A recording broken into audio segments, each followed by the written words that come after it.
भगवंताचं नाम घेण्यासाठी हे तो लिहिलेलं आम्ही त्याचा वापर करतो का याचा कुठेतरी विचार करावा. त्यामुळे कोणी ते लागू नये. माझ्या पाठून आपण सर्वांनी भजन करावं जेणेकरून मलाही मजा आहे. नाही तर काय आहे, तुम्हाला आवडतंय, तुम्हाला झोप येते, डोळे फक्त उघडे पण तुम्ही झोपलात की नाही मला कळत नाही. नाही तर मी आपल्या गोष्टी सांगायला लिहून द्यायचं तुम्ही असं होता कामा नये. साऊंड सिस्टीम अप्रतिम आहे, म्हणजे काही काम करता येतं.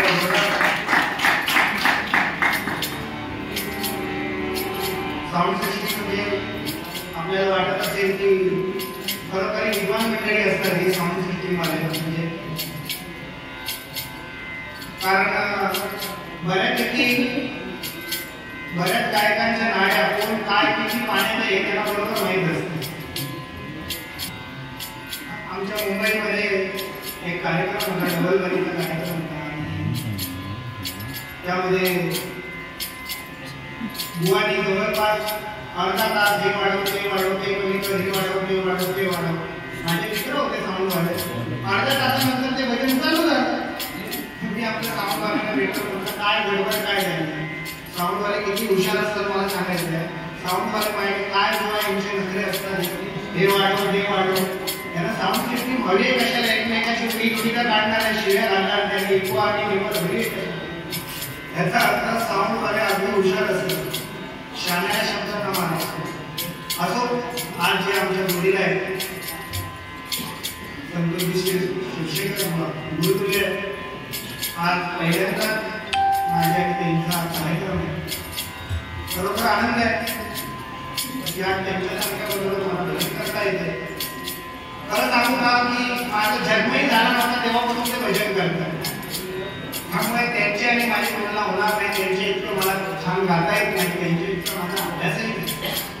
त्यामुळे माझी आणि त्यांची तुलना कोणी करू नका.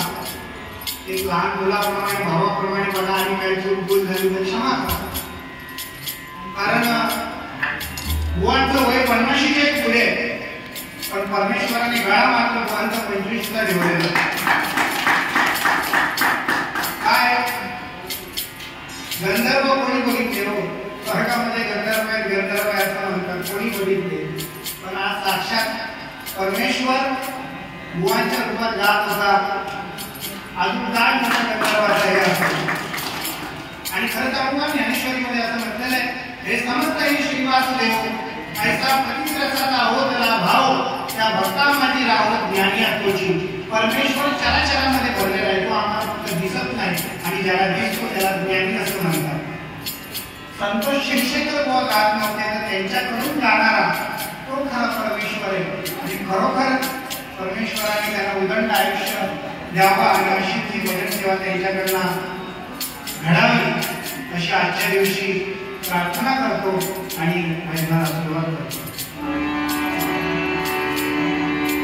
श्रीमन्महागणाधिपतये नमः. श्री सरस्वते नमः.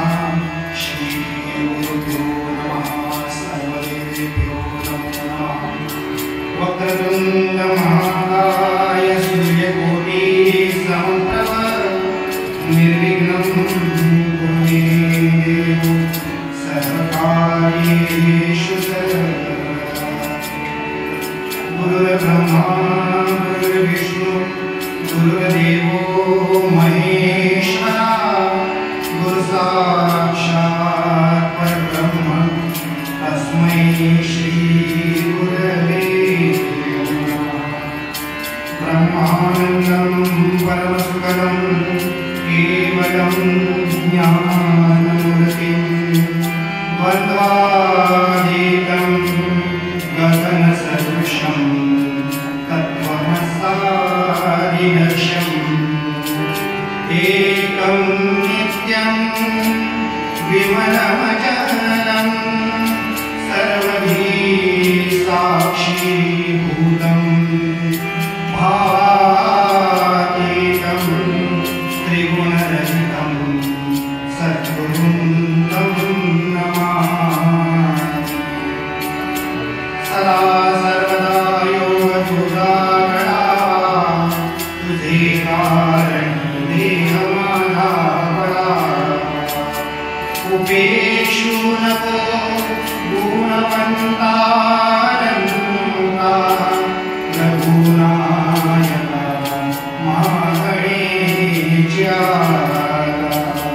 कुंडली गवळणे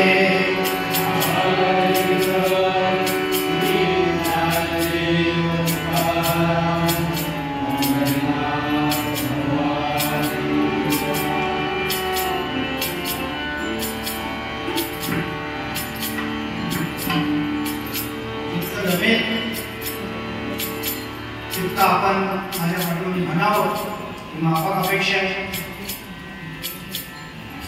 कारण नामाचा महिमा काय पुढे जसं सांगितलं भजन का करावं भविष्य कोणाचं करावं कसं करावं हे अगदी थोडक्यात आपण बघूया.